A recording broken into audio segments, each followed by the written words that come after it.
Dear brothers and sisters, I welcome you all to hear and see this video message.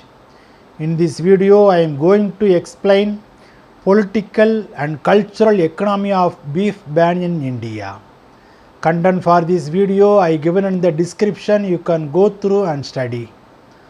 After the Maharastra ban on cow slaughter on 2015, the Haryana government has also acted. A number of the Sangh affiliates also jumped in and appreciated the Maharashtra government's effort in respecting the Hindu sentiments. The demand grew louder everywhere and Muslims were being blamed for eating beef. The Maharashtra Act has draconian provisions where police can intrude in our kitchen and dining table too and question you regarding the food. Clearly, such tendencies were more political and economically in nature to destroy the business of Muslims and deny them their basic food and non-vegetarian appetite. However, it is not just Muslims who eat beef as has been proved through many reports and arguments. BJP and Sangh Parivar's agenda on beef is solely aimed at isolating Muslims further and creating a fictitious debate related to it. A trip to the rural hinterland of north and western states in India will give us a glimpse of how the production is being converted into the electoral issue through polarizing the society. Cow beef is banned in India, known to everyone, but what is disturbing was that Maharashtra Act brought into it is the progenies of the cow family. Therefore, slaughtering and killing of buffaloes, bulls and oxen to become illegal. The thought behind these things are very clear to push Muslims and other engaged in the business to virtually workless. There is no alternative provided by the government and making allegations against Muslims and threatening people with dire consequences. A huge number of persons engaged in the business will virtually become jobless. It will render people jobless while prices of other meat will go up and it will also affect rural economy. The poor will not be able to afford high priced mutton. One need to understand and ask a question as why Goa's BJP government did not ban beef as it's a state bordering Maharashtra. As per Indian Express report on March 21, 2015, the Chief Minister of Goa, Lakshmikant Parshikar, on Friday said the state will never ban beef as it not believe in interfering with the food habits of its people. Parshikar told the Indian Express, as the Chief Minister, I have to take care of all people in the state, including its 35% of minorities.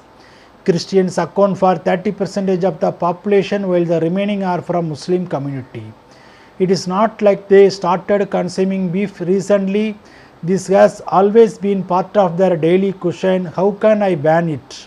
Later, the Union Minister of State for Home, Mr. Kiran Rijiju, also admitted that he too eat beef and that the ban cannot work in the northeast as it's the part of their food culture. Mr. Riju's statement came in the aftermath of a protest against the visit of Amit Shah, BJP president, to the visit of northeast. All the major political leaders of BJP actually openly said that they are not going to seek ban on beef in northeast. Here lies the basic issue of beef eating, which as a habit and food culture is accepted by the BJP leadership openly without any ambiguity. Though Kiran Rijiju has retracted his own statement as beef eater, claiming he was misquoted, yet he defended that beef was part of northeastern culture. Now question is, when BJP own leader have accepted that beef eating is culture of many communities in India, not necessarily Muslims, then why it is leaders and ministers are unable to control them from raising the rhetoric of Gaumada? What forced Rajnath Singh to say that he would starve Bangladesh of beef eating? One respect Riju's point in year 2015 that states should respect the feelings of majority community and therefore in the northeast beef ban is unworkable As the majority community eats beef, while in the other regions we should respect the sentiments of the majority community which does not eat beef. Unfortunately, regime must understand that democracy today is not majoritarian rule but respecting the sentiments of minorities too. A huge number of people in each state today are migrants who bring their cultures and practices to those states. It is a well-known fact that minorities are not supposed to merge and assimilate their identities and cultural habits in the majoritarian cultural but allowed to develop their own. These are well established laws internationally and respected here in India too. If majority in several states speak Hindi does not mean people have no right to promote Urdu language. If a majority of Indians are vegetarian or eat non-beef meat, we respect their sentiments and not put beef in their plate. Nobody asks for beef in the house of those who do eat it. Nobody offer beef to anyone who does not eat it, but that it is what we call respecting the sentiments. The cultural respect is powerful in India more than anywhere else, and people respect vegetarian people habits too. The central Indian states of Madhya Pradesh, Gujarat, Rajasthan were more vegetarian in nature, but there too it depends on communities. And communities too don't have the same food habits everywhere. It is not that upper caste don't eat meat or beef. There are so many of them who eat, and there are hundreds of Muslims who are vegetarians, but they is because of their choice and not of compulsion. Even among Dalits and aadivasis, the food habit is not the same. A number of communities used to do the skin tanning work in the north but did not eat beef, but at many places they eat it. And it is not beef alone, the forest dwelling working masses of this country depended on forest, and hence forest produce were part of their food culture.